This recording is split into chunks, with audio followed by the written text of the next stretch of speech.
എന്തുകൊണ്ടാ പ്രപഞ്ചം ഇത്രയും ചിട്ടയോടെ പ്രവർത്തിക്കുള്ളേ? എല്ലാ ദിവസവും ശാസ്ത്രജ്ഞര് പ്രകൃതി നിയമങ്ങളെ ആശ്രയിക്കുന്നു. ഗുരുത്വാകർഷണം എപ്പോഴും വസ്തുക്കളെ ഭൂമിയിലേക്ക് ആകർഷിക്കുന്നു.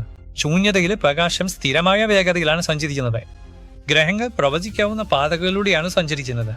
ഒരേ ഭൗതിക നിയമങ്ങൾ തന്നെയാണ് ഭൂമിയിലും വിദൂര ഗാലക്സികളിലും ബാധകമാവുന്നത്. എന്നാൽ ഈ നിയമങ്ങൾ എവിടെന്നാ വന്നത്? ശാസ്ത്രജ്ഞരെ പ്രകൃതി നിയമങ്ങൾ കണ്ടുപിടിക്കുകയല്ല, മറിച്ച് കണ്ടെത്തുകയാണ് ചെയ്യുന്നത്. ആദ്യത്തെ മനുഷ്യൻ നിരീക്ഷിക്കുന്നതിന് വളരെ മുമ്പ് തന്നെ ഈ നിയമങ്ങൾ നിലനിന്നിരുന്നു. അവ സാർവത്രികവും വിശ്വസനീയവും അവിശ്വസനീയമായ വിധം കൃത്യവുമാണ്. ഈ സ്ഥിരതയുള്ള നിയമങ്ങൾ ഇല്ലായിരുന്നെങ്കിൽ ശാസ്ത്രം തന്നെ അസാധ്യമാകുമായിരുന്നു. പരീക്ഷണങ്ങൾ ആവർത്തിക്കാൻ കഴിയില്ലായിരുന്നു. സാങ്കേതിക വിദ്യ പ്രവർത്തിക്കില്ലായിരുന്നു. പ്രപഞ്ചം അരാജകമാവുമായിരുന്നു. ചിട്ടയായ നിയമങ്ങളുടെ നിലനിൽപ്പ് ഒരു പ്രധാന ചോദ്യം ഉയർത്തുന്നു. എന്തുകൊണ്ട് പ്രപഞ്ചം ക്രമരഹിതമാകുന്നതിന് പകരം ഗണിതപരമായ ക്രമത്താൽ നിയന്ത്രിക്കപ്പെടണം?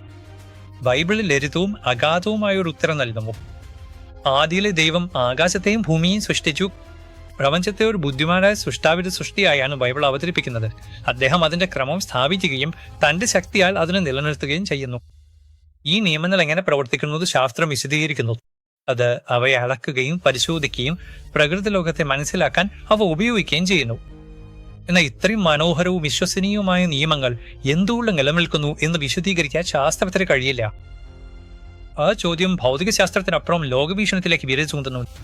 ഒരു നിയമമുണ്ടെങ്കിൽ ഒരു നിയമദാതാവും ഉണ്ടോ എന്ന് ചോദിക്കുന്നത് യുക്തിസഹാണ്. പ്രപഞ്ചത്തിന്റെ ക്രമവും സൗന്ദര്യവും സ്ഥിരതയും അതിന്റെ സ്രഷ്ടാവിന്റെ ജ്ഞാനത്തെ പ്രതിഫലിപ്പിക്കുന്നു എന്ന് ക്രിസ്ത്യാനികൾ വിശ്വസിക്കുന്നു. ബൈബിൾ പ്രഖ്യാപിക്കുന്നത് പോലെ അവൻ തന്റെ ജ്ഞാനത്താൽ ലോകത്തെ സ്ഥാപിച്ചു. പ്രപഞ്ചം യാദൃശ്ചികതയാലോ അരാജകത്വത്താലോ അല്ല ഭരിക്കപ്പെടുന്നത്. ശാസ്ത്രീയമായ കണ്ടെത്തലുകൾ സാധ്യമാക്കുന്ന നിയമങ്ങളാൽ അത് ഭരിക്കപ്പെടുമോ? പ്രകൃതി നിയമങ്ങൾ നമ്മെ സൃഷ്ടിയെക്കുറിച്ച് പഠിക്കാൻ മാത്രമല്ല, അവയെ സ്ഥാപിച്ച സ്രഷ്ടാവിനെ കുറിച്ച് ചിന്തിക്കാനും ക്ഷണിക്കുന്നു.